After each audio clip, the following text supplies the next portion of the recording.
I am Rebecca Mitchell, and 3 weeks ago, my sister destroyed my career in front of 200 people, 3 television cameras, and my publisher's attorney. What started as the most important night of my professional life ended with security footage that would later be used as evidence in a restraining order hearing.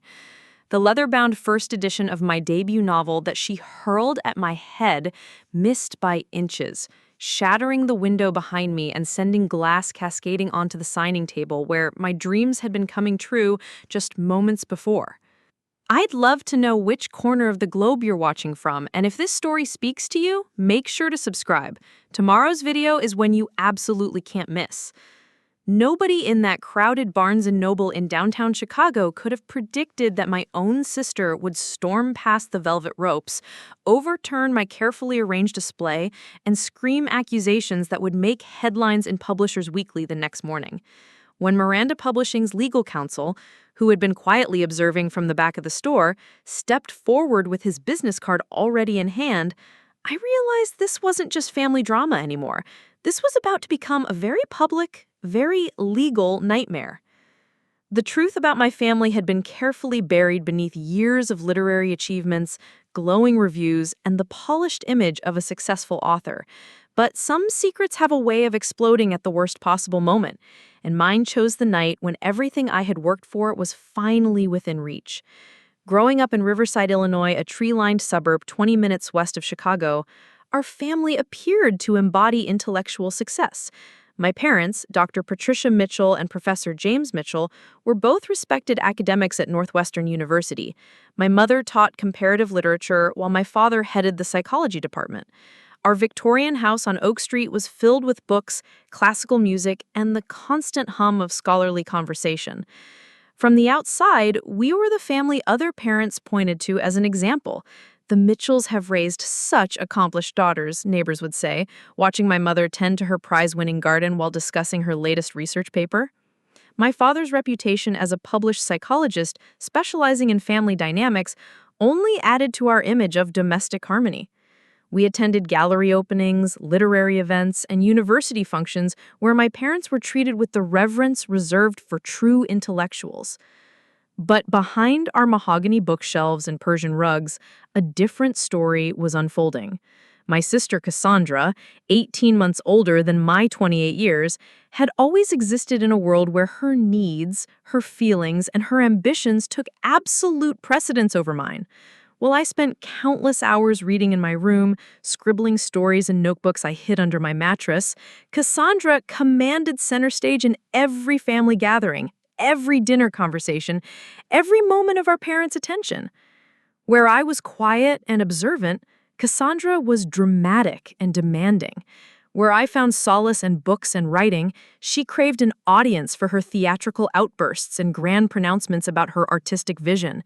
She painted, she sculpted, she wrote poetry that my parents praised as deeply profound, though I noticed even as a child that her verses rarely made actual sense when you read them carefully.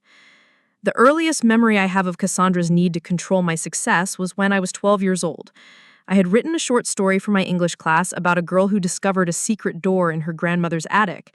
My teacher, Mrs. Hendricks, was so impressed that she submitted it to a regional writing contest for middle school students. When I told my family about the submission at dinner, my mother clasped her hands together in delight while my father nodded approvingly. Cassandra, who was 14 at the time, sat in stony silence throughout the congratulations. Later that evening, I found my story crumpled in the trash can in her room, along with the original handwritten version I had been planning to keep as a memento. When I confronted her, she shrugged, with the casual cruelty that would become her signature response to my achievements. "Nobody wants to read about some stupid girl finding doors," she said, not even looking up from her painting. "Real writing is about pain and truth, not fantasy garbage." When I told my parents what she had done, my father's response set the pattern that would define our relationship for the next 16 years. "Cassandra is going through an artistic phase," he explained, using the same gentle tone he employed with his psychology patients. "Creative people often feel threatened by other success because they fear their own inadequacy. You should be understanding of her process." Understanding. That became the magic word that excused every act of sabotage that followed. When Cassandra accidentally deleted the digital copy of my first novel attempt from our shared computer when I was 16, I needed to be understanding of her computer anxiety. When she told my college boyfriend that I had been seeing someone else, causing him to break up with me via text message, I needed to be understanding of her fear of abandonment. When she convinced my favorite English professor that I had plagiarized a term paper by showing him a story she claimed to have written first, I needed to be understanding of her need for academic validation. Each incident was carefully isolated by my parents, treated as an unfortunate misunderstanding rather than part of a deliberate pattern.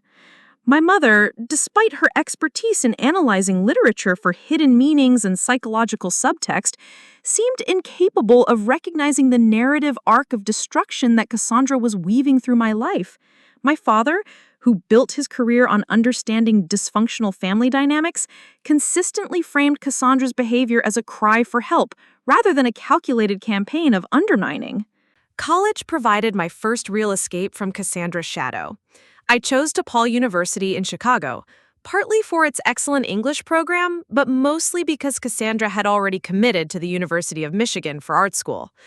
Those 4 years of physical distance allowed me to discover who I was when I wasn't constantly defending my achievements or walking on eggshells around her volatile moods. At DePaul, I thrived.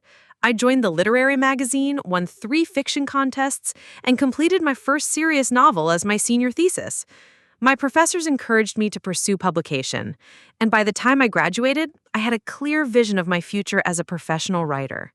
I moved to Lincoln Park, found work as a freelance editor, and spent my evenings crafting the novel that would eventually become The Space Between Words. The writing process took 3 years of early mornings, late nights, and countless revisions. I researched agents meticulously, crafted query letters with the precision of a surgeon, and endured months of rejections before finally finding representation with Sarah Coleman at Fletcher Literary Agency. Sarah believed in my work with a passion that restored my faith in the possibility of success.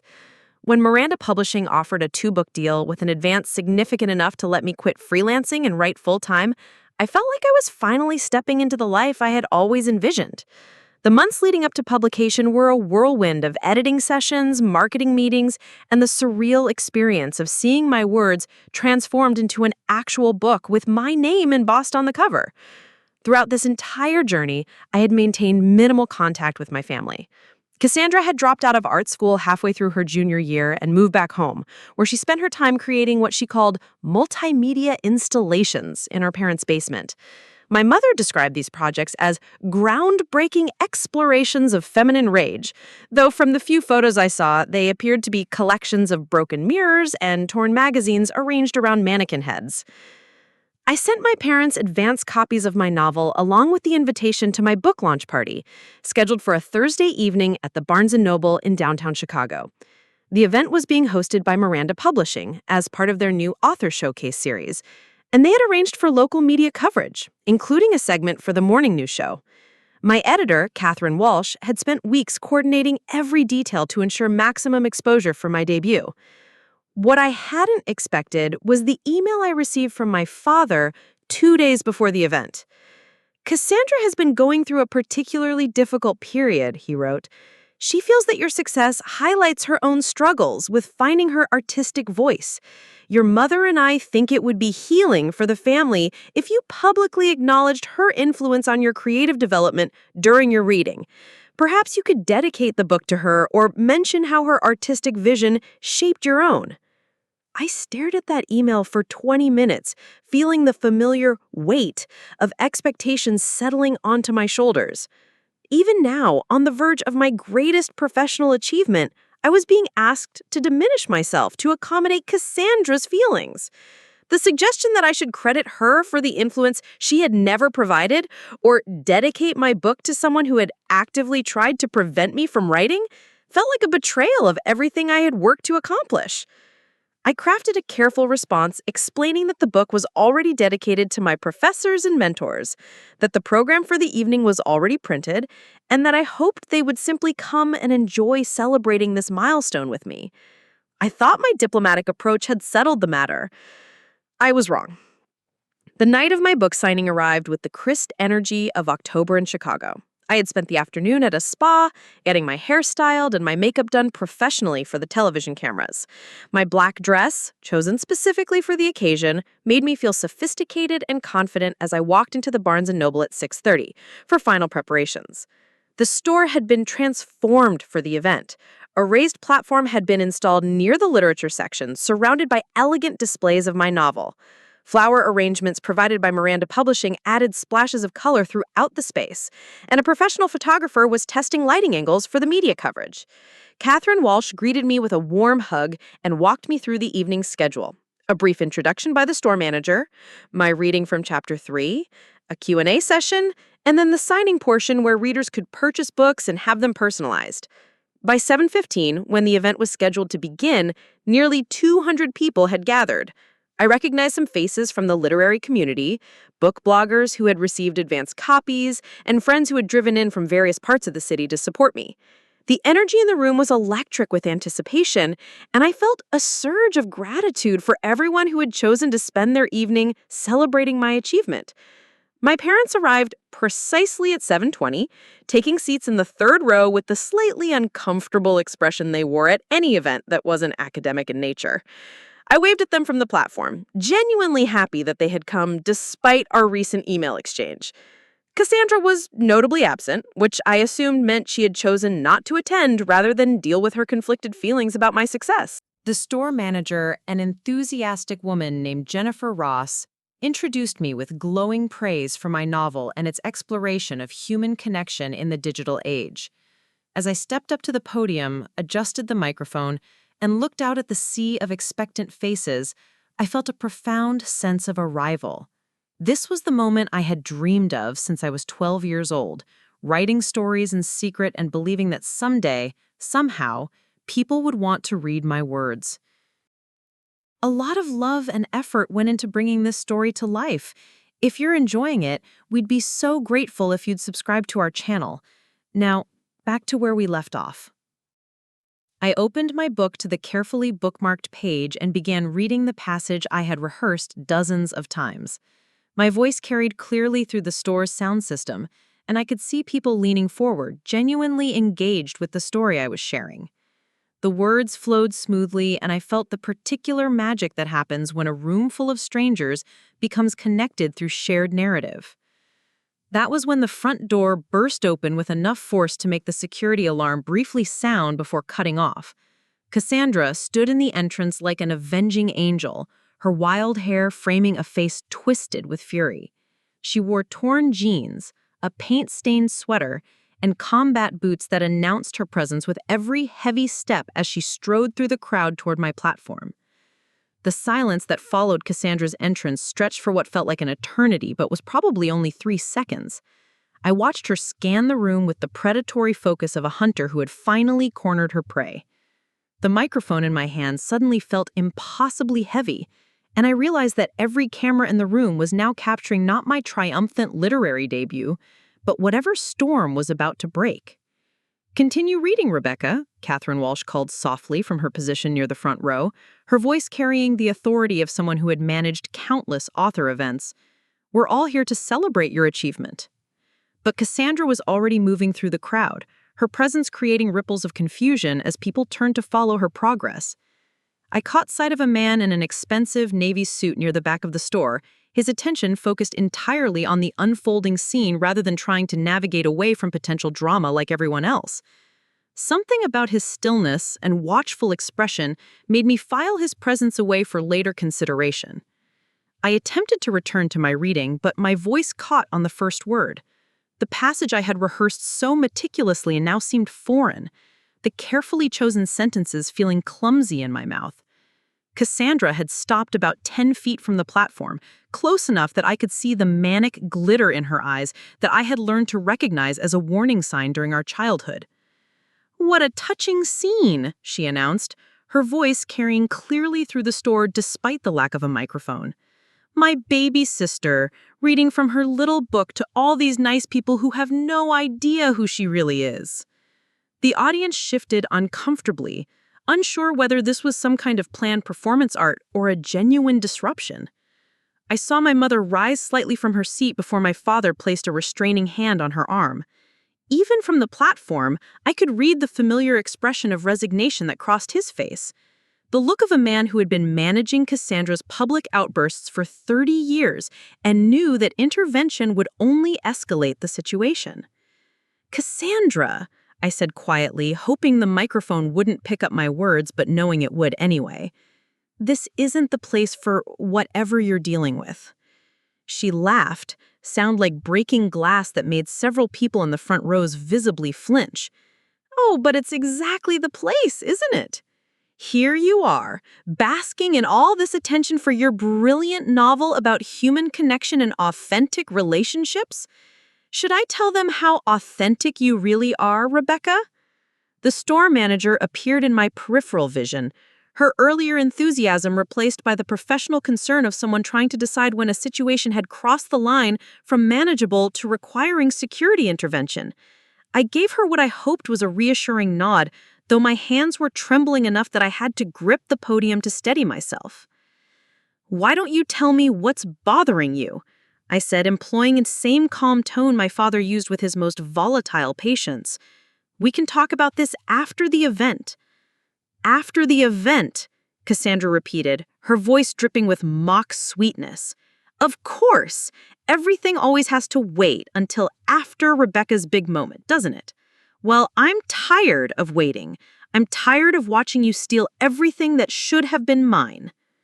The accusation hung in the air like smoke, and I felt the audience's energy shift from uncomfortable confusion to genuine alarm. Several people near the back had begun gathering their belongings, clearly deciding that whatever was about to happen wasn't worth staying to witness. But many others remained rooted in place, caught between the desire to leave and the horrible fascination of watching a family implode in real time. "I've never stolen anything from you," I replied, my voice stronger now, despite the tremor in my hands. "Your work?" Cassandra's voice rose to a pitch that made the microphone feedback briefly. "Do you want to tell them about the stories you used to read to me when we were kids, the ones I helped you write? Or should I mention the novel you're working on now, the one with the sister character who's obviously based on me?" I felt heat rise in my cheeks as I realized she was referring to my work in progress, a family drama I had been crafting for the past 6 months. While it was true that one of the characters bore some resemblance to Cassandra, it was hardly unusual for writers to draw inspiration from their lived experiences. But her public accusation made it sound as though I was exploiting her for material, turning her into a commodity for my artistic purposes. "Writers draw from their experiences," I said carefully. "That doesn't mean I'm stealing from you." "Experiences?" she repeated with a bitter laugh. "You mean like the experience of growing up with a sister who documented every private moment, every family conversation, every personal struggle so she could turn it all into content for her precious stories?" The accusation was both unfair and partially true, creating the kind of gray area that Cassandra had always excelled at exploiting.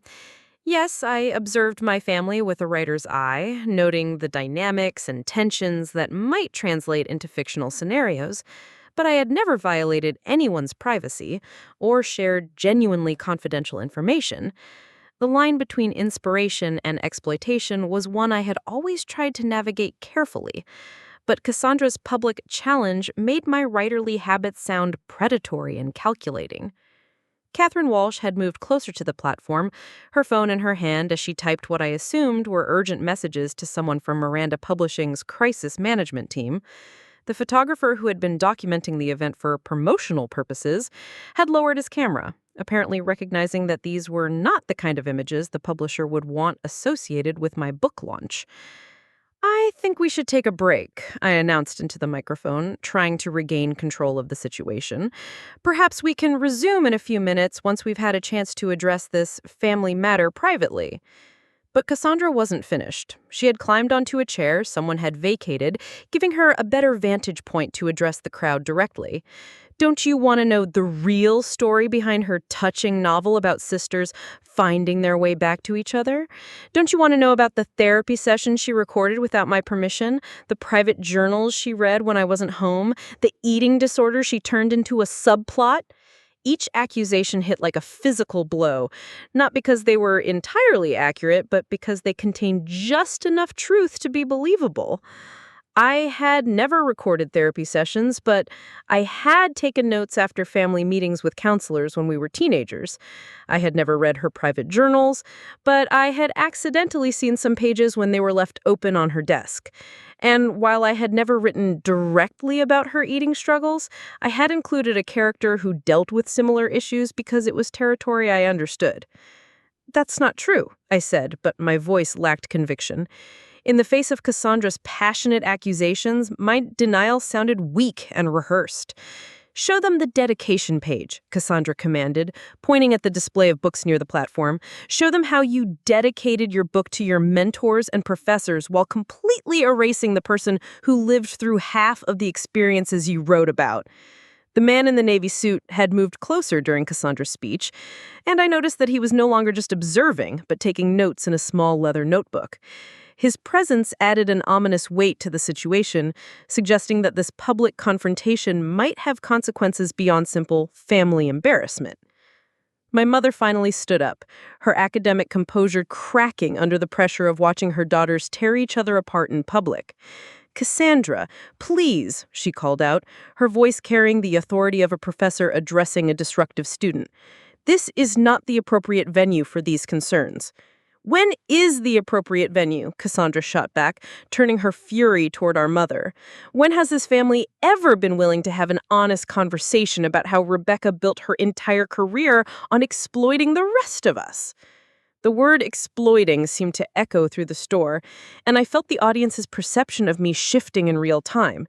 What had begun as a celebration of literary achievement was transforming into something far more complicated, a public trial where I was being accused of crimes I wasn't sure I had or hadn't committed. The man in the navy suit approached the platform as the crowd thinned, his expression serious but not unkind. "Ms. Mitchell," he said, extending a business card with the understated elegance of expensive printing.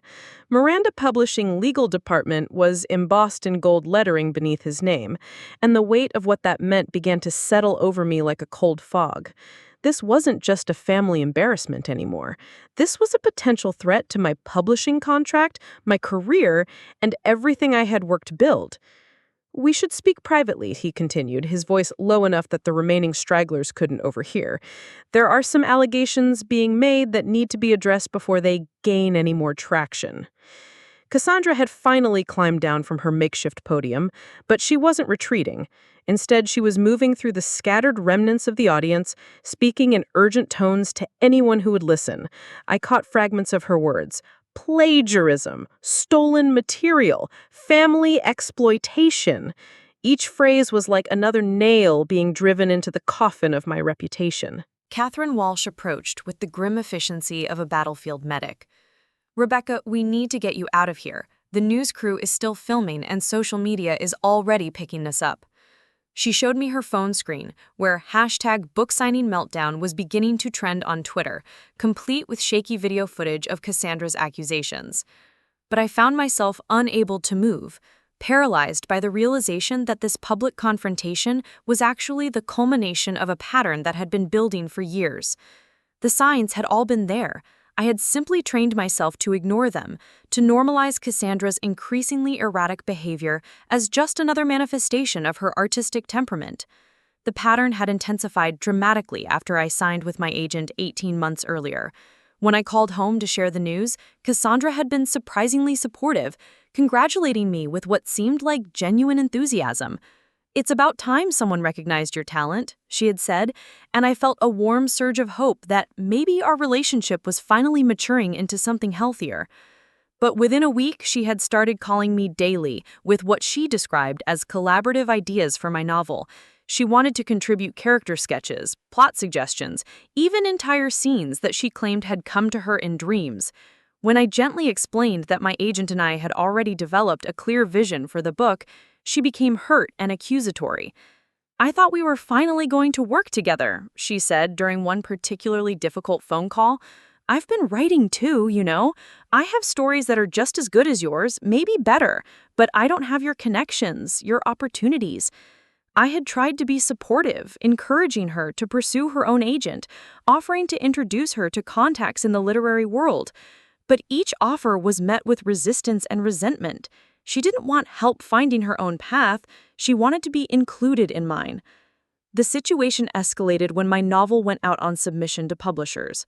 During those nerve-wracking weeks of waiting for responses, Cassandra began showing up at my apartment unannounced, ostensibly to offer moral support, but actually to interrogate me about every detail of the process. She wanted to know which editors were reading my work, what feedback I was receiving, how much money I might get if someone made an offer. When Miranda Publishing's offer came through, I was so excited that I called my parents immediately, speaking loudly enough that Cassandra could hear from the background. Her initial congratulations were warm and seemingly genuine, but something in her tone felt forced. Later that evening, she called me back privately. "I've been thinking about your book," she said, her voice oddly flat. "About the sister character. She's based on me, isn't she?" I had tried to deflect, explaining that fiction draws from many sources, that no single character represents no single person. But Cassandra wasn't satisfied with literary nuance. "I want to read the manuscript," she demanded. "If you're using my life, my experiences, my personality, then I have a right to see how you're portraying me." When I explained that my publisher preferred to keep manuscripts confidential until publication, she exploded. "Confidential from whom? I'm your sister. If you're writing about our family, about our relationship, then I should have a say in how it's presented." The fight that followed was one of our worst ever. Cassandra accused me of being secretive and paranoid, of thinking I was better than my family now that I had a book deal. She claimed that my refusal to share the manuscript proved I was writing something unflattering about her, something that would damage her reputation or violate her privacy. Over the following months, as my publication date approached, Cassandra's behavior became increasingly erratic. She started sending me long emails in the middle of the night, rambling analyses of what she imagined my book contained. She created elaborate theories about how I was going to portray our childhood, our parents, our family dynamics. None of her assumptions were accurate, but they were so detailed and passionate that they began to feel real even to me. She also began what I can only describe as a campaign of creative sabotage. When I mentioned in passing that I was working on a short story for a literary magazine, she suddenly announced that she had been developing the same concept and accused me of stealing her idea. When I was invited to do a reading at a local bookstore, she showed up uninvited and attempted to distribute her own poetry during the question and answer session. Most troubling was her growing obsession with what she called my research methods. She became convinced that I was secretly documenting our family interactions for future literary use, that every conversation was potential material for my next book. She started recording our phone calls, claiming she needed to protect herself from being misquoted later. She demanded that I sign agreements promising not to write about her without permission. "You think you can just observe us like we're specimens in a lab," she said during one particularly heated argument. "You think you can take our pain, our private moments, our family secrets, and turn them into entertainment for strangers." The accusation stung because it contained an uncomfortable grain of truth. Writers do observe, do collect details and dynamics that might prove useful later, but I had never consciously violated anyone's privacy or exploited genuine trauma for literary purposes. The line between inspiration and invasion felt clear to me, but Cassandra saw it as dangerously blurred. 3 months before my book launch, she crossed a line that should have warned me about what was coming. She created social media accounts specifically to monitor my online presence, commenting on every interview or promotional post with subtle suggestions that my work wasn't entirely original. She never made direct accusations, she was too clever for that, but she planted seeds of doubt about my creative process and integrity. When a book blogger asked about my inspiration during an online Q&A session, Cassandra immediately commented, "You should ask her about her family's contributions to her creative development. Some of us have been sharing stories with Rebecca for years." The comment was innocuous enough to avoid deletion, but it carried implications that made me deeply uncomfortable. She also began reaching out to people in my professional network, introducing herself as my sister and offering to share behind-the-scenes insights about my writing process. My agent mentioned receiving a strange call from someone claiming to be researching my background for a feature article. When Sarah described the caller, I realized it had been Cassandra, fishing for information about my contract and career prospects. The final warning sign came 2 weeks before my book signing. Cassandra announced that she was planning to attend the event, bringing several of her friends from her art collective to support me. When I gently suggested that the evening was primarily for readers and literary community members, she became furious. "You don't want your own family there?" she accused. "You're ashamed of us. You want to pretend you created this perfect book in isolation without any help or influence from the people who actually lived through the experiences you're writing about?" I had tried to explain that her presence would be welcome as long as she respected the professional nature of the event. But even as I spoke the words, I knew they were falling on deaf ears. Cassandra had moved beyond rational discussion into a realm where my success was inherently threatening to her sense of self. Standing in the wreckage of my book launch, surrounded by broken displays and scattered promotional materials, I finally understood that all of these incidents had been building toward this moment. Cassandra hadn't suddenly snapped. She had been planning this confrontation for months, maybe longer. Every argument, every accusation, every attempt to insert herself into my professional life had been preparation for this public destruction of everything I had worked to achieve. David Harrison cleared his throat, bringing me back to the immediate crisis. "Ms. Mitchell, we really do need to discuss this situation. Some of the allegations being made could have serious implications for your publishing contract." As I looked around the bookstore, at the broken display, the scattered books, the few remaining witnesses to my humiliation, I realized that Cassandra had finally succeeded in making my achievement about her. The story of my literary debut would forever be overshadowed by the story of her dramatic intervention. She had taken what should have been my moment of triumph and transformed it into her stage for settling old grievances. The worst part was the growing suspicion that this was exactly what she had intended all along. David Harrison guided me toward the store's back office, but before we could escape the main floor, Cassandra's voice cut through the diminishing crowd like a blade.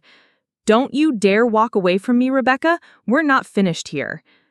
I turned to see her standing beside my book display, one of the hardcover copies of my novel in her hands. She was holding it like evidence in a trial, and something in her posture told me that whatever was coming next would be far worse than anything that had happened so far. "You want to know the real story behind this book?" she announced to the remaining audience, her voice carrying the manic energy of someone who had finally decided to burn every bridge. "Let me tell you about the sister who stole her family's trauma and turned it into profit." Catherine Walsh stepped forward, her professional composure finally cracking. "Ma'am, I'm going to have to ask you to leave the store. This event is over." But Cassandra wasn't listening. She opened my book to a page she had apparently bookmarked in advance, and I felt my stomach drop as I realized she had come prepared for this moment with surgical precision. "Chapter 7, she read aloud, her voice carrying clearly through the store's acoustics. "The sister who cut herself in the bathroom while her family pretended not to notice." She looked up at the remaining crowd, her eyes glittering with vindictive satisfaction. "Would you like to know where that scene came from?" The blood drained from my face.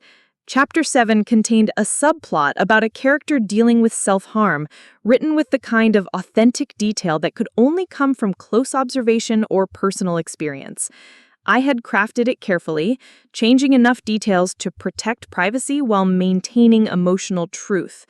But Cassandra was about to strip away all those protective layers. "Stop," I said, my voice barely audible through the microphone I was still holding.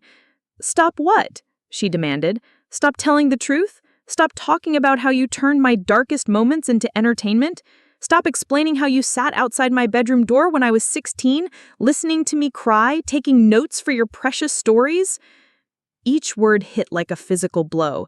The scene she was referencing had indeed been inspired by a period in our adolescence when Cassandra had struggled with depression and self-destructive behaviors, but I never took notes, never treated her pain as material to be harvested. The fictional scene had emerged from my own understanding of desperation and hopelessness, emotions I had felt watching my sister suffer.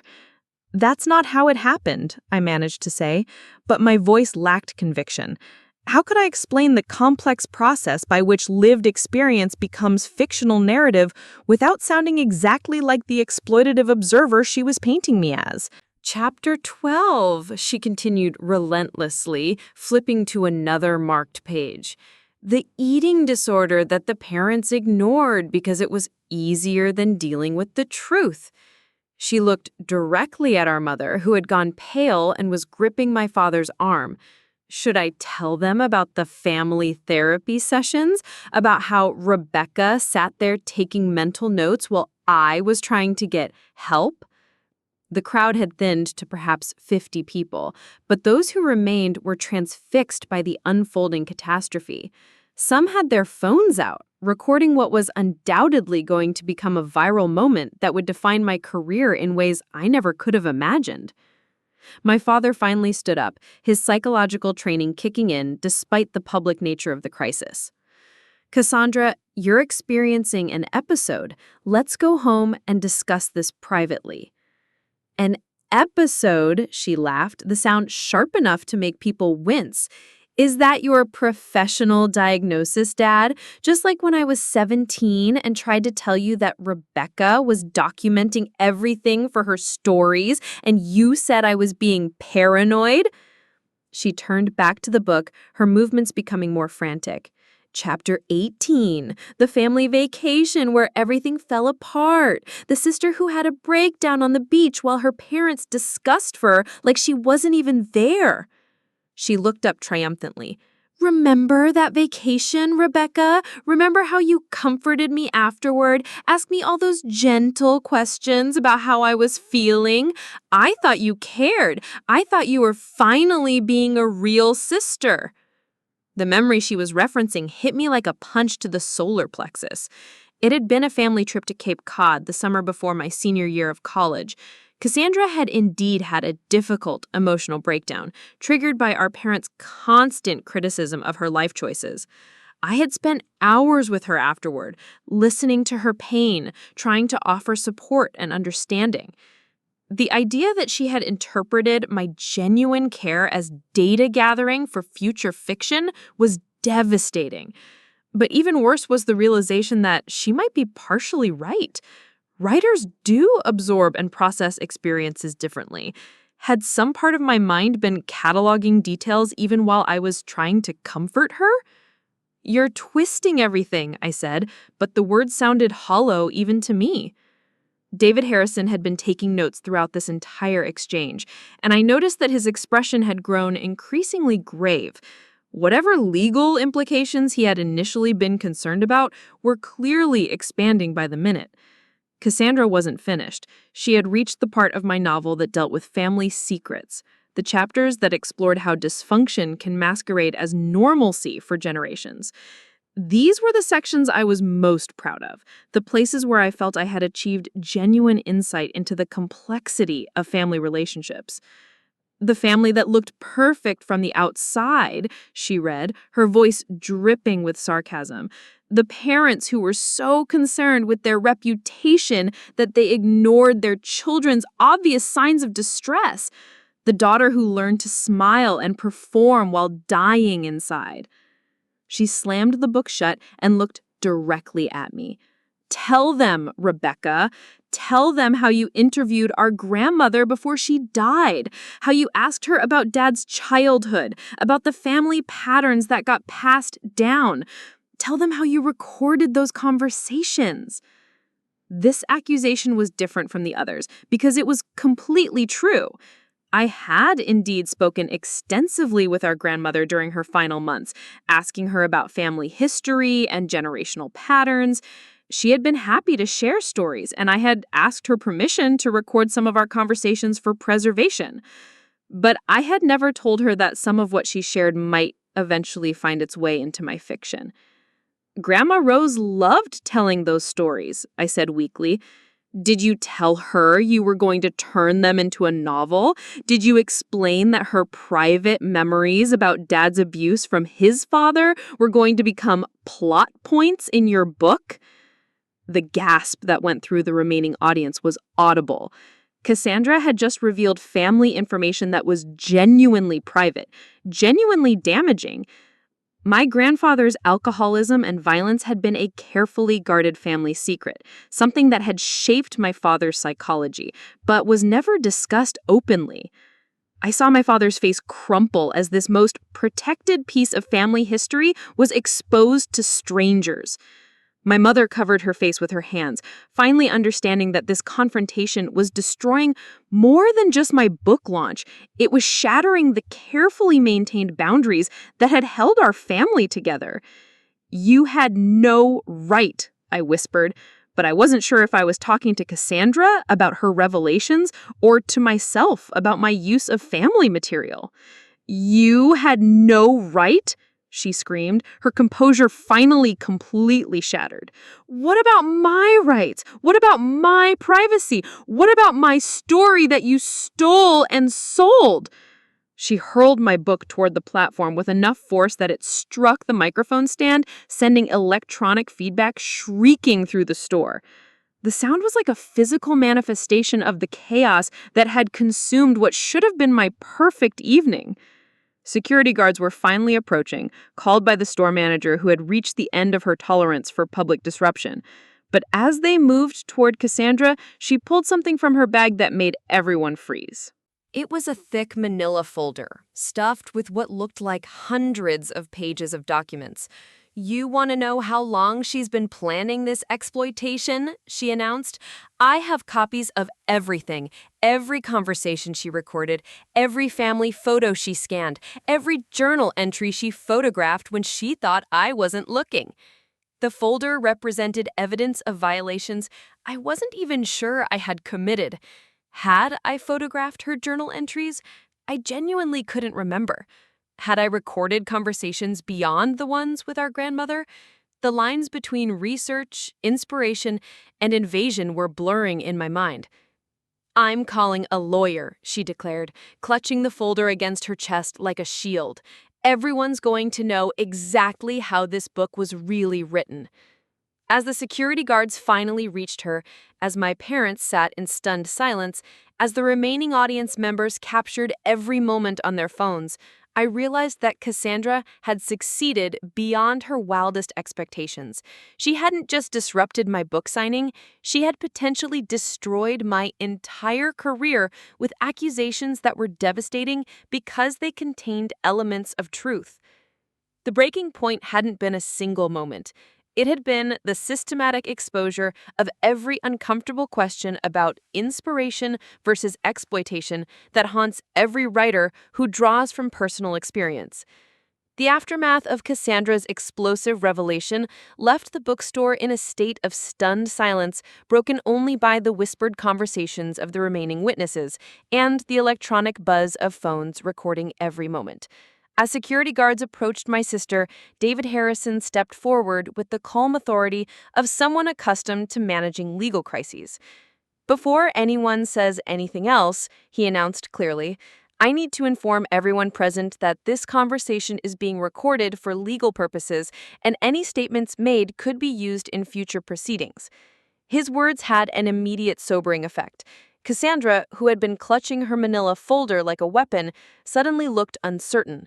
The audience members, who had been filming on their phones, lowered their devices, apparently realizing that they might have inadvertently become witnesses to something more serious than family drama. "Ms. Cassandra Mitchell," Harrison continued, addressing my sister directly, "you've made several specific allegations about copyright infringement, unauthorized use of private materials, and violation of privacy rights. These are serious legal matters that require proper documentation and investigation." I watched my sister's face change as the full weight of what she had unleashed began to sink in. What had felt like righteous exposure in the heat of the moment was suddenly being reframed as potential legal liability. Her grip on the folder tightened, but her earlier confidence was visibly wavering. "I'm not afraid of lawyers," she said, but her voice lacked the manic energy it had carried just minutes before. "I have evidence. I have proof of what she did." "Then you'll want to present that evidence through proper legal channels.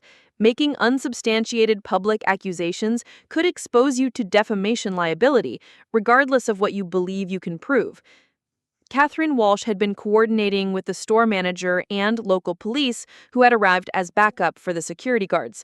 The bookstore was being cleared of customers, but not before several people approached me with expressions of sympathy rather than judgment. "I'm a writer too," said a woman in her 50s who had been sitting in the front row throughout the entire confrontation. "Family material is always complicated. Don't let anyone convince you that inspiration is the same thing as exploitation." Her words were the first validation I had received all evening, and they hit me with unexpected emotional force.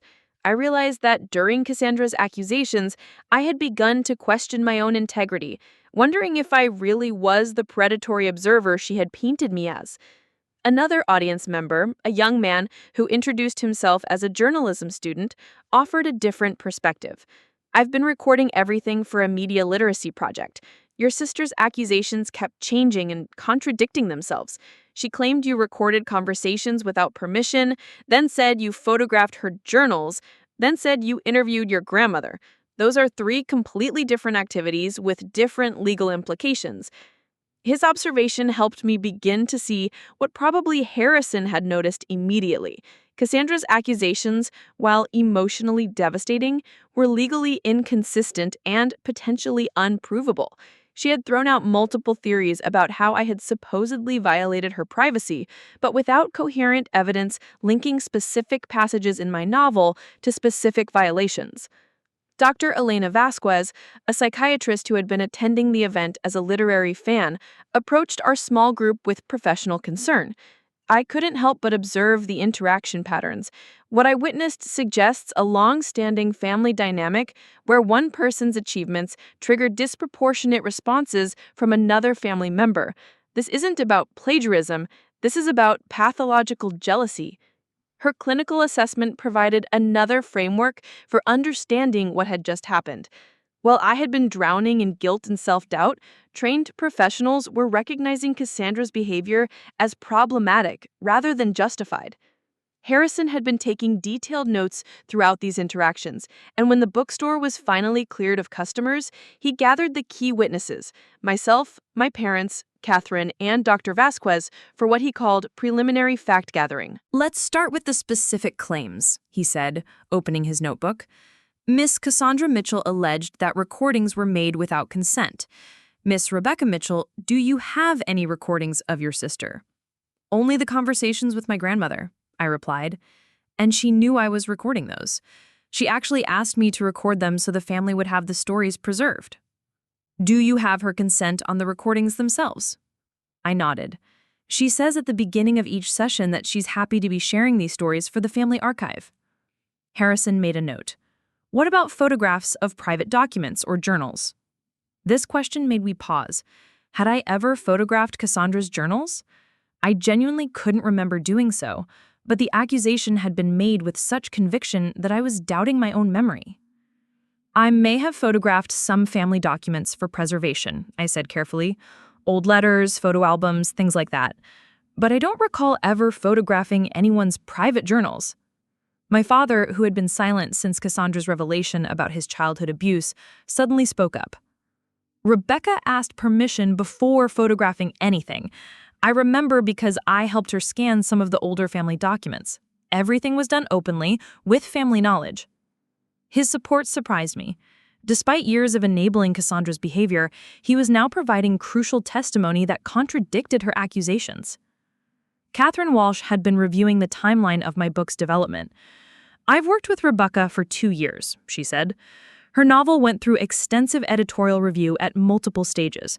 If there were substantial sections directly copied from other sources, our editorial team would have identified them during the fact-checking and legal review process." This was news to me.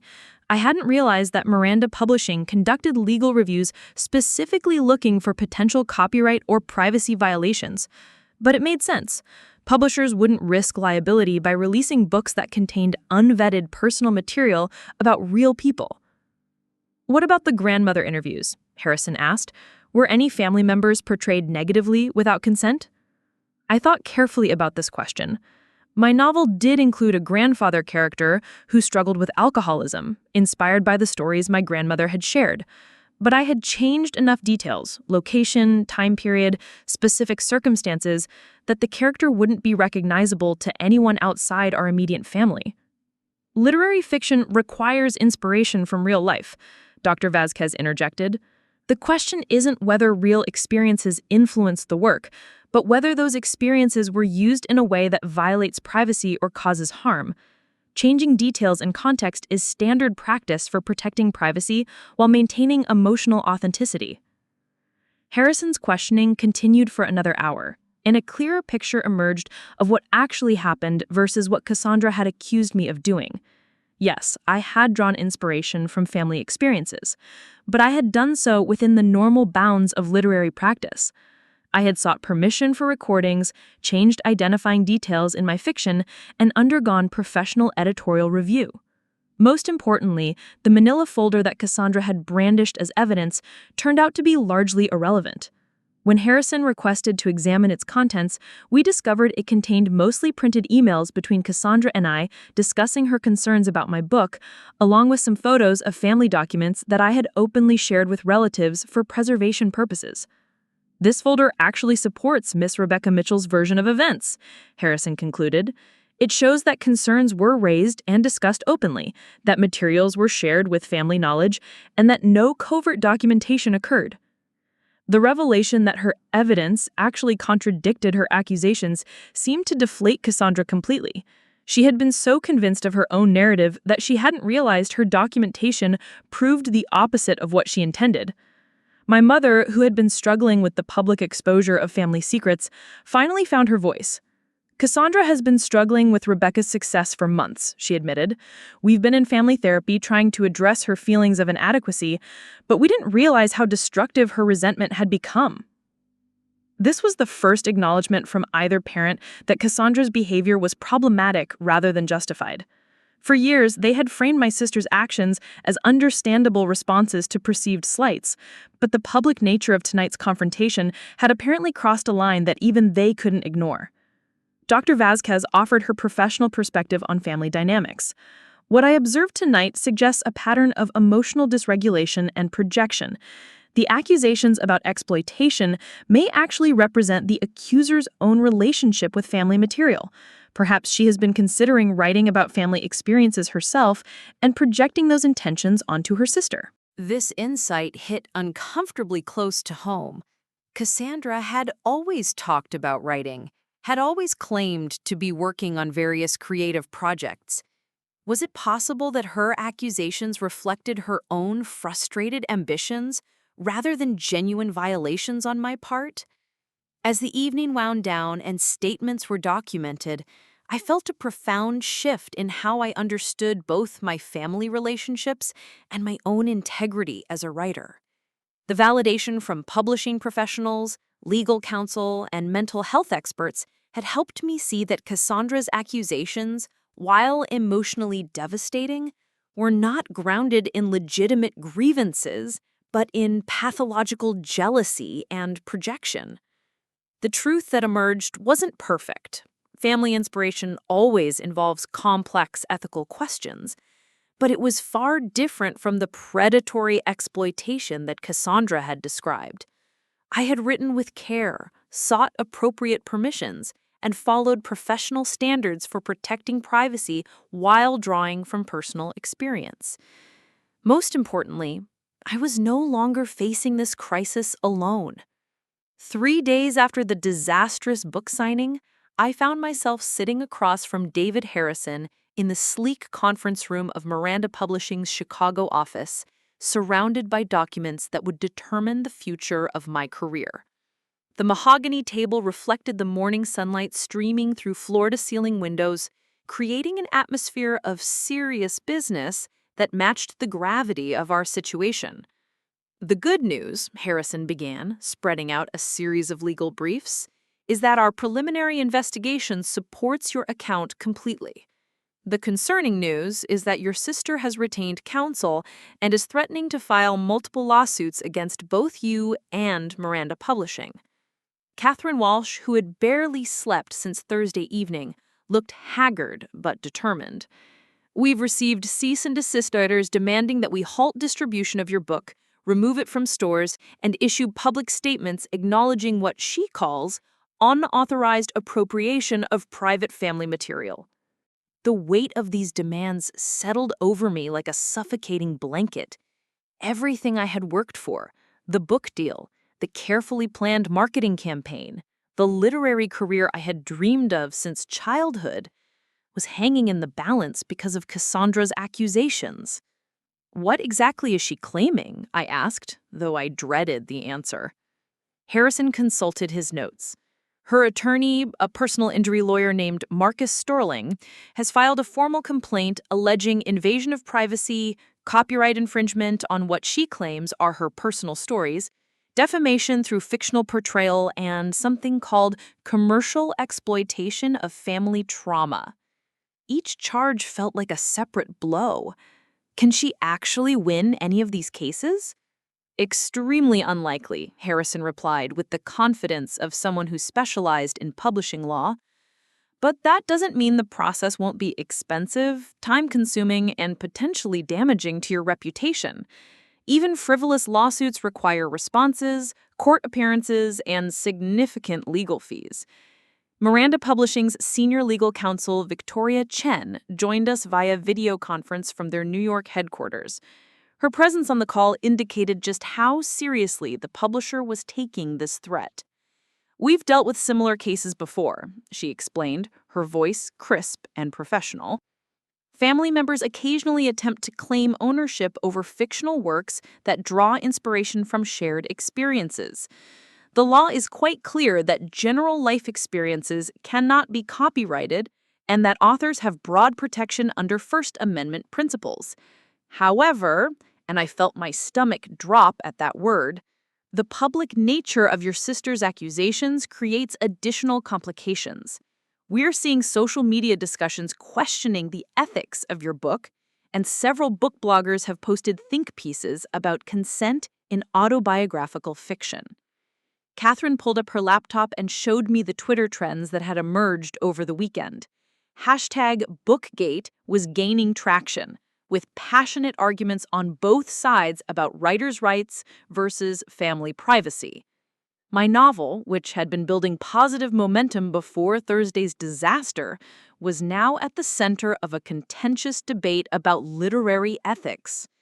Catherine pulled up her laptop and showed me the Twitter trends that had emerged over the weekend. #Bookgate was gaining traction, with passionate arguments on both sides about writers' rights versus family privacy. My novel, which had been building positive momentum before Thursday's disaster, was now at the center of a contentious debate about literary ethics.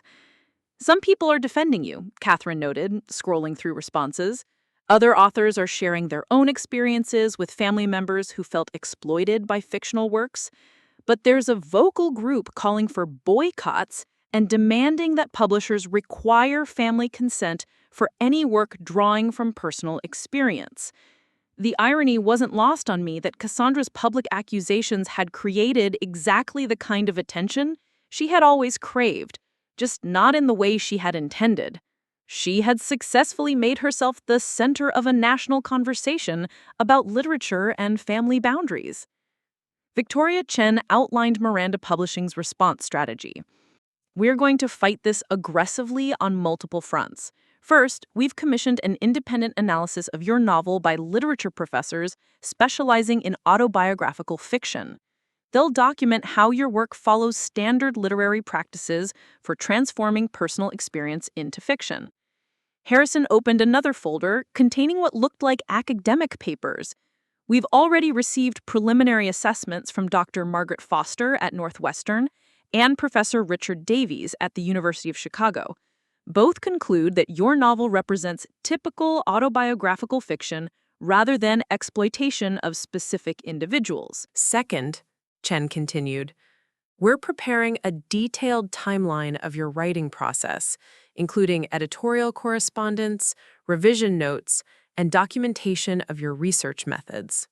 This will demonstrate that your book was crafted through standard literary practices, not through covert documentation of family members. The thoroughness of their preparation was both reassuring and overwhelming. I had never realized how much documentation existed around the publishing process, but apparently, every email, every editorial suggestion, every revision request had created a paper trail that now served as evidence of my professional integrity. Third, we're retaining Dr. Elena Vesquez as an expert witness to testify about the family dynamics she observed at your book signing. Her professional assessment will provide crucial context for understanding your sister's motivations and mental state. I remember Dr. Vasquez's calm professionalism during the chaos of Thursday evening, how her clinical observations had helped me begin to understand that I wasn't dealing with legitimate grievances, but with pathological behavior. What about the recordings and photographs Cassandra mentioned? I asked. Even if I had permission, could those still be problematic? Harrison shook his head. We've reviewed every piece of evidence she's provided. The recordings with your grandmother explicitly include her consent and enthusiasm for preserving family stories. The photographs are of documents that were shared openly with family members for historical preservation. There's no evidence of covert documentation or violation of privacy. More importantly, Victoria added, even if such documentation existed, it wouldn't automatically constitute legal violation. Writers routinely research their subjects through interviews, observations, and document review. The key legal question is whether the resulting work causes harm to identifiable individuals, and your novel clearly protects privacy through fictionalization. Catherine had been reviewing social media responses and marketing data during our meeting. There's something else we need to discuss, she said, her expression troubled. The controversy is actually driving book sales. We've sold more copies in the past 3 days than in the previous 3 weeks. This news created a complex mix of emotions. While I was relieved that my career wasn't being destroyed, I felt uncomfortable with the idea that my family's dysfunction was generating profit. That's not uncommon, Victoria noted. Controversy often increases interest in artistic works. The question is whether you're comfortable with that association and whether the negative attention might outweigh the commercial benefits in the long term. Harrison spread out another set of documents, which brings us to our counter strategy. We're not just defending against your sister's lawsuits. We're considering filing our own legal action for defamation, intentional interference with business relationships, and harassment. The idea of suing my own sister felt surreal, but Harrison's reasoning was compelling. Her public accusations were demonstrably false and made with reckless disregard for the truth. She caused measurable damage to your reputation and potentially interfered with your publisher's business interests. Courts take these issues seriously, especially when they involve false accusations against creative professionals. What would that mean practically? I asked. We would seek monetary damages for lost income, reputational harm, and emotional distress. We would also request a restraining order preventing her from making further public statements about you or your work, and requiring her to issue public retractions of her false accusations. The prospect of formal legal action against Cassandra was both terrifying and oddly liberating. For years, I had absorbed her attacks without meaningful response, accepting my parents' explanations that accommodation was the path to family peace. The possibility of finally establishing clear boundaries through legal means felt like emerging from a fog I hadn't realized was surrounding me. Victoria outlined the timeline for legal proceedings. Publishing law moves relatively quickly because delayed resolution can cause irreparable harm to authors and publishers. We expect initial motions within 2 weeks, discovery within 30 days, and potentially a resolution within 60 to 90 days. What about my family relationships? I asked. If we pursue legal action, There's probably no coming back from that. Harrison's expression was sympathetic but firm. Miss Mitchell, your sister chose to make this a legal matter when she made false public accusations that threatened your livelihood. You're not destroying family relationships. You're protecting yourself from someone who has already chosen to weaponize family connections against your professional interests. Catherine had been reviewing social media responses and marketing data during our meeting. There's something else we need to discuss, she said, her expression troubled. The controversy is actually driving book sales. We've sold more copies in the past 3 days than in the previous 3 weeks. Dr. Vasquez joined us by phone to discuss her expert testimony. Based on my observations and subsequent research into the family history you've provided, I'm prepared to testify that your sister's behavior represents a pattern of emotional dysregulation and projection that has escalated over time. Her accusations appear to be motivated by pathological jealousy rather than legitimate grievances. Can you explain what you mean by projection? Victoria asked. In psychological terms, projection occurs when individuals attribute their own thoughts, feelings, or behaviors to others. In this case, I believe Ms. Cassandra Mitchell may be projecting her own desires to exploit family material onto her sister. Her detailed knowledge of potential privacy violations suggests she has considered these possibilities herself. This insight provided a disturbing new perspective on Cassandra's accusations. Had she been planning to write about our family herself? Were her attacks on my methods actually descriptions of her own intended approach? Harrison concluded our meeting with a clear action plan. We file our countersuit within 48 hours, seeking damages and injunctive relief. We continue building our evidentiary record through expert testimony and professional assessments. And we prepare for the possibility that this case could set important precedents for author rights in the digital age. As I left Miranda Publishing's offices, walking out into the bustling streets of downtown Chicago, I felt a profound shift in how I understood both my family relationships and my rights as a professional writer. The legal system was providing tools for establishing boundaries that family dynamics had never allowed. For the first time since Thursday evening, I felt like I wasn't fighting this battle alone. I had professional advocates, expert witnesses, and institutional support. Most importantly, I had documentation proving that my artistic practices were ethical and my sister's accusations were false. The war was far from over, but I was finally armed for the fight. 18 months after the night that shattered my book signing and changed the trajectory of my entire life, I stood before an audience of 300 writers at the Chicago Literary Festival, delivering the keynote address on artistic courage and family boundaries. The irony wasn't lost on me that I was speaking in the same convention center where, 2 years earlier, I had attended panels as an aspiring novelist, dreaming of the day when I might be successful enough to be invited as a speaker.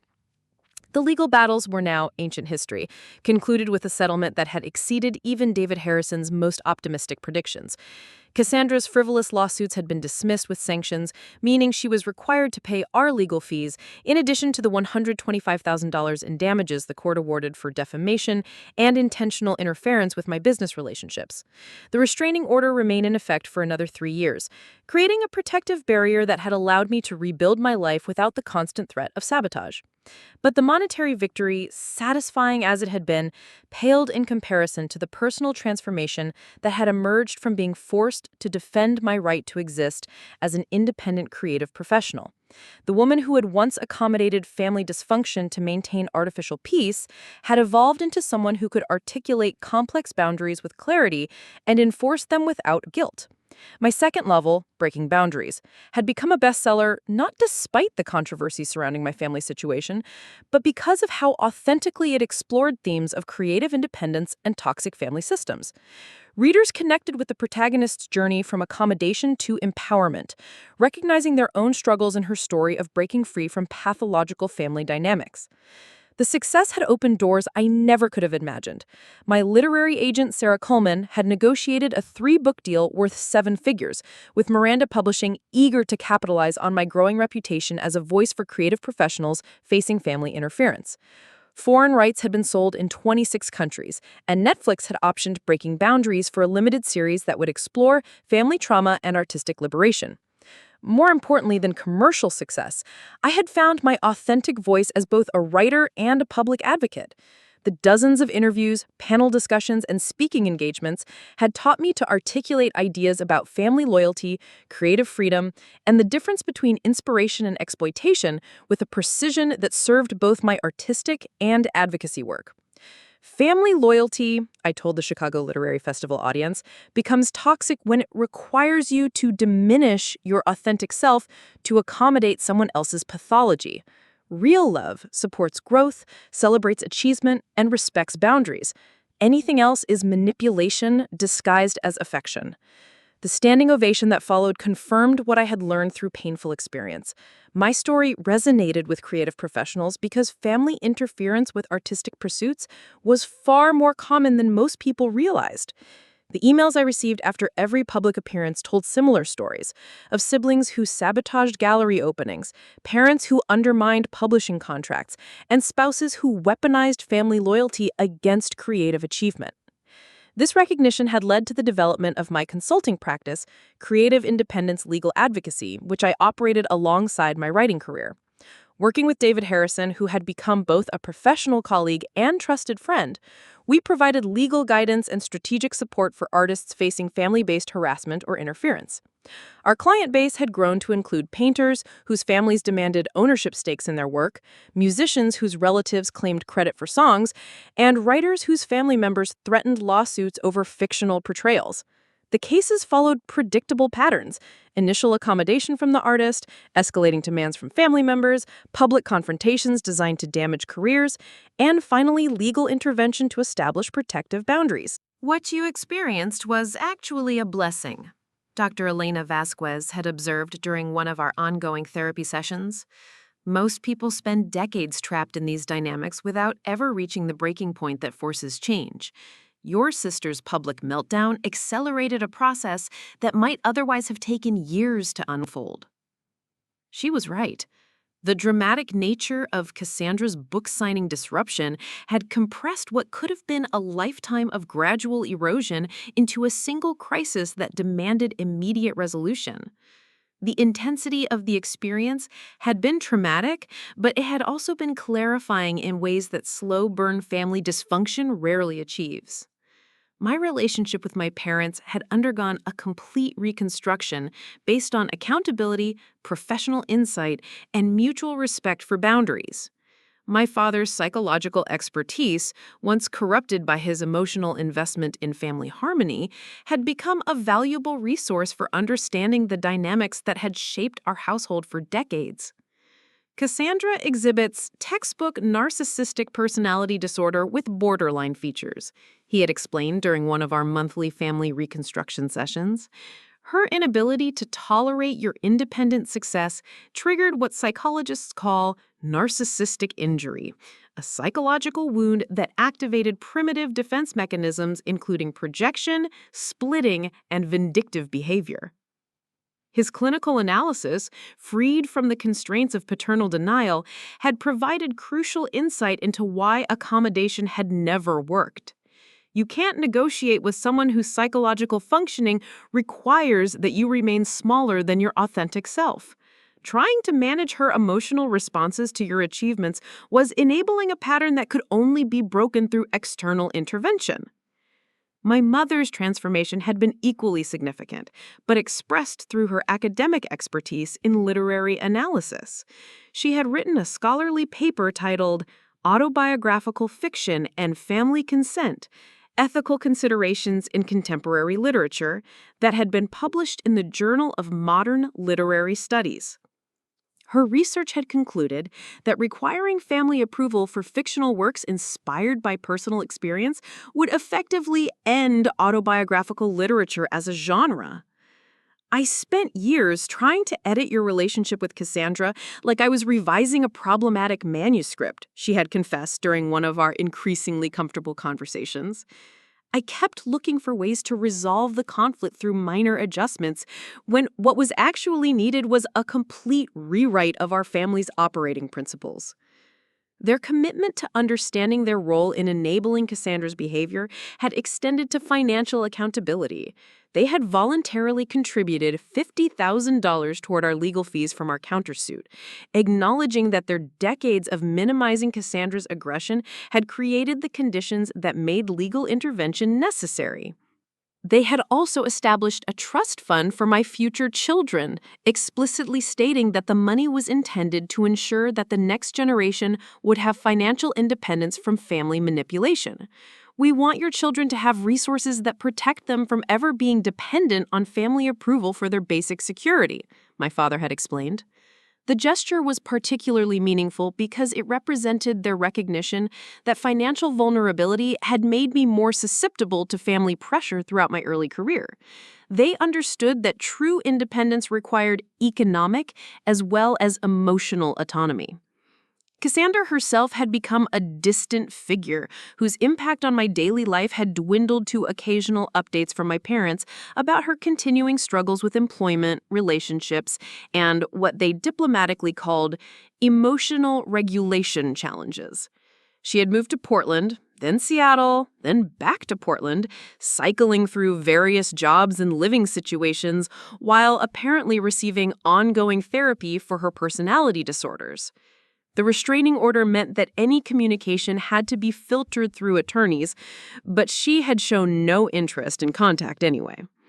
According to my parents, she had developed a narrative in which I was the villain who had stolen her stories and destroyed the family, maintaining her victim identity while avoiding accountability for her destructive behavior. Some people are so invested in their grievances that they prefer resentment to resolution, Dr. Vasquez had observed. Your sister's psychological functioning seems to require that you remain the bad guy in her story because accepting responsibility for her actions would threaten her core identity as someone whose problems are always caused by others. I felt surprisingly little sadness about the permanent severing of our sibling relationship. The relief of living without constant vigilance against sabotage far outweighed any nostalgia for the artificial closeness we had never actually achieved. For the first time in my adult life, I could pursue opportunities without calculating how they might trigger reactive behavior from family members. This psychological freedom had translated into unprecedented creative productivity. In the 18 months since the legal settlement, I had completed 2 novels, a collection of essays about family trauma and artistic recovery, and was under contract for a memoir about the experience of defending creative independence through the legal system. Your writing voice has completely changed, Catherine Walsh had observed during our editorial sessions. There's an authority and clarity that wasn't there before. You're no longer writing defensively, trying to anticipate and deflect criticism. You're writing from a place of earned confidence. She was absolutely right. The forced confrontation with family dysfunction had eliminated the internal critic that had been shaped by years of accommodation to Cassandra's jealousy. I no longer second-guessed my right to transform difficult experiences into art or worried that family members might object to fictional interpretations of shared history. My personal life had flourished alongside my professional success. My relationship with Michael Torres had deepened into something I had never experienced before, partnership with someone who celebrated rather than competed with my achievements. As a literature professor specializing in contemporary fiction, he understood the complexities of autobiographical writing and had become a trusted first reader whose feedback strengthened my work. You're the first person I've dated who gets excited about my successes instead of feeling threatened by them, I have told him during one of our weekend writing retreats at his family's cabin in Wisconsin. I didn't realize how exhausting it was to constantly manage other people's insecurity about my ambitions. We had moved in together 6 months earlier, creating a household where creative work was valued and protected. His academic schedule complemented my writing routine, and we had established traditions around celebrating each other's professional milestones that felt revolutionary after a lifetime of family members who treated my achievements as personal attacks. The financial security from my book deals had allowed me to purchase a Victorian house in Oak Park, complete with a dedicated writing studio and guest quarters for visiting authors participating in the mentorship program I had established for writers dealing with family interference. The house had become an informal gathering place for creative professionals who understood the unique challenges of pursuing art while managing toxic family relationships. My consulting work had evolved into a comprehensive support system that addressed legal, psychological, and practical aspects of family-based harassment in creative fields. Working with a team that included David Harrison, Dr. Vasquez, and 2 other attorneys specializing in intellectual property and family law, we provided everything from cease and desist letters to expert testimony in harassment cases. "You've created something that didn't exist before," Harrison had noted during one of our quarterly business meetings. "There was no systematic support for artists facing family legal threats.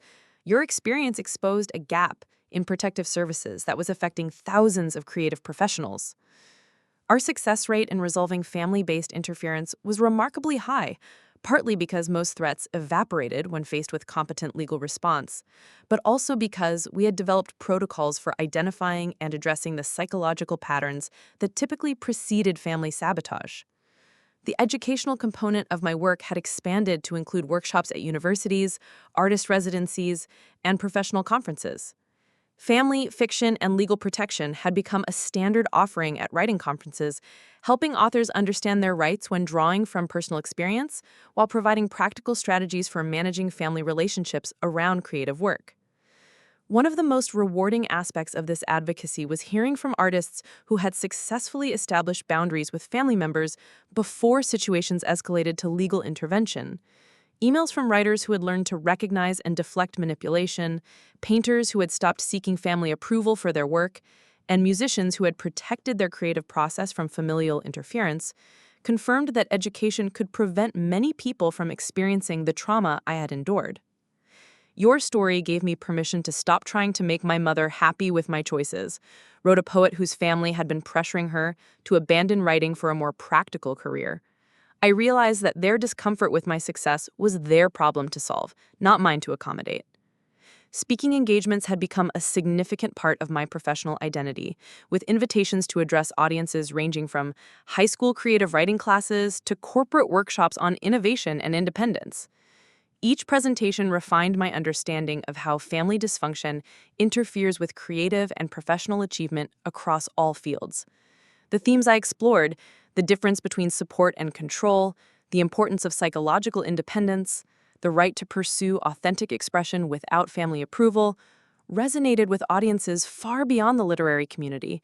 Business executives, entrepreneurs, academics, and artists of all kinds recognized their own struggles in the story of breaking free from family limitations. Perhaps most importantly, I had learned to trust my own perceptions and defend my professional integrity without guilt or self-doubt. The woman who had once been paralyzed by family conflict had become someone who could navigate complex negotiations, media scrutiny, and public criticism with competence and grace. Standing before that audience at the Chicago Literary Festival, concluding my keynote address with the story of how destructive family dynamics had ultimately liberated me to achieve more than I'd ever thought possible, I felt the profound satisfaction that comes from transforming trauma into wisdom, isolation into community, and victimization into advocacy. "Sometimes the people who try to destroy us actually free us," I told the audience. "When my sister disrupted my book signing, she thought she was ending my career. Instead, she forced me to discover strength I didn't know I had and fight for values I had never been required to defend. The breaking point became a breakthrough, and I am grateful for the crisis that taught me who I really am." The thunderous applause that followed wasn't just appreciation for my presentation, it was recognition from hundreds of creative professionals who understood that family relationships based on control rather than love must be challenged, that artistic integrity requires courage to defend, and that sometimes the best thing that can happen to your career is forced to fight for it against people who never wanted you to succeed in the first place. Looking for more? We've got 2 amazing stories ready for you right on screen. If this one touched you, these are absolutely worth your time. Click to watch them now. And hey, subscribe and hit that bell to never miss our latest uploads.